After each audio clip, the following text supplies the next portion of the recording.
I couldn't pick a game to save my life. Covers user Cisco said. If I pick a game, I lose. So he uses a system where he fades bad teams coming off big wins instead. Photo by USA Today Sports. I couldn't pick a game to save my life. Covers user Cisco said. If I pick a game, I lose. So he uses a system where he fades bad teams coming off big wins instead. Photo by USA Today Sports. Not all baseball players are born with the same gifts. For every home run hunter, like Adam Dunn, out there is another guy, think Ichiro, choking up on the bat and trying to slap a ball through a hole in the infield. Both methods can be productive when done right, and there's room for both types of batters on a major league roster. The same can be said about betting on baseball. There are those who read the local beat writers, monitor the weather or handicap the umpire calling balls and strikes to help inform their decisions when betting the daily baseball board. And then there are those like longtime Covers user Cisco. I couldn't pick a game to save my life, Cisco said. If I pick a game, I lose. Cisco is one of the many bettors who employ trial and tested systems to help beat the sportsbooks. He uses many different systems for multiple sports, and he shares his results with the tight-knitted community in the Covers Systems and Strategies forum.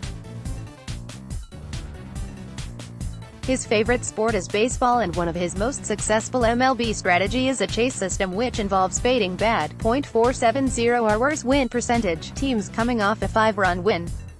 He uses Pinnacle's World Series odds for the first month of the season when winning percentages are highly volatile to identify the 10 worst teams.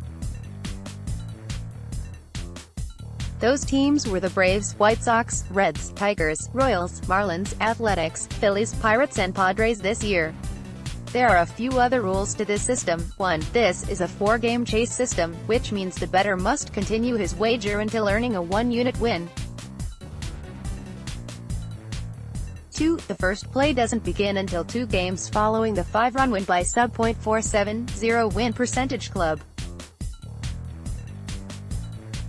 This rule was added to avoid getting burned by a bad team enjoying a bit of momentum at the plate. 3. If our future fade team wins again by 5 or more runs again, we must sit out an additional 2 games. This happened for the first chase of the system this season. The Detroit Tigers won 6-1 on April 2, then won by the same score 3 games later. 4. Players following Cisco's system would have lost when the Tigers beat the Chicago White Sox on April 7, but then won on the continuation play on April 10 when the Cleveland Indians topped the Tigers 2-1. 5. A team will be eliminated from the spot bet if they win during the sit period and go above .470 win percentage.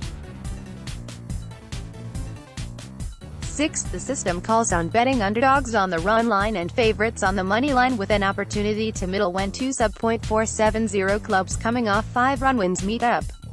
In this case, Cisco bets the favorite on the money line, the underdog on the run line, and hopes for a 1-run win for the favored club.